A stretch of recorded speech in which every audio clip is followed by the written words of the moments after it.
Hi, we're going to look at using the distance formula. I know in the past you've just counted blocks or you've drawn a right triangle and used the Pythagorean theorem like you could do here and make a right triangle and do a squared plus b squared equals c squared. But we're going to use this formula. May or may not be a little bit easier for you. I've started with the formula. I know it's long. Just remember that the x's are in this first set of parentheses and it's a subtraction sign. Again, subtraction sign here. We're squaring both of those and adding them together. So I'm going to label, this is your x1 and your y1, and this is your x2 and your y2. Doesn't matter which point you pick as 1 or 2, just as long as you keep the same order with the rest. So we're going to make this here. I'm going to go ahead and set this up.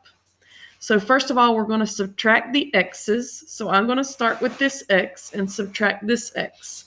-4 minus 2. And then we're going to go back to this y and subtract this y. -2 minus 3. So we're going to work those out. -4 minus 2 is a -6, and we're going to square that. -2 minus 3 is a -5, and we're going to square that. So -6 squared, notice this is getting shorter each time. -6 squared is a positive 36, plus a -5 squared is a positive 25. When you add those together, you get 61. And that's not a nice, pretty, perfect square, so we can actually leave it as the square root of 61. Now here we have an example, and we do not have it in a graph. We're just given the 2 points, which is perfectly fine. Again, let's identify. It helps when you actually identify the points, just like this. I do it every time when I'm setting up these problems. So we're going to subtract the 2 x's and square it. Subtract the 2 y's and square it. Be careful that you're doing x minus x and y minus y.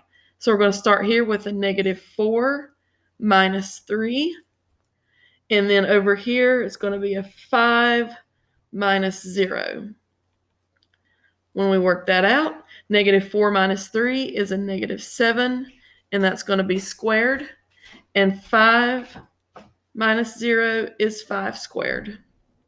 So -7 squared is a 49, plus 5 squared, which is 25. And when you add those two together, you're going to get the square root of 74.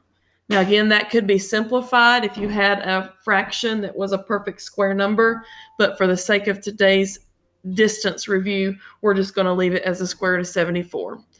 Make sure that you're writing down this formula. You're going to use it a lot in this activity, and make sure that you realize you're subtracting inside of the parentheses, adding in between, and you're squaring them.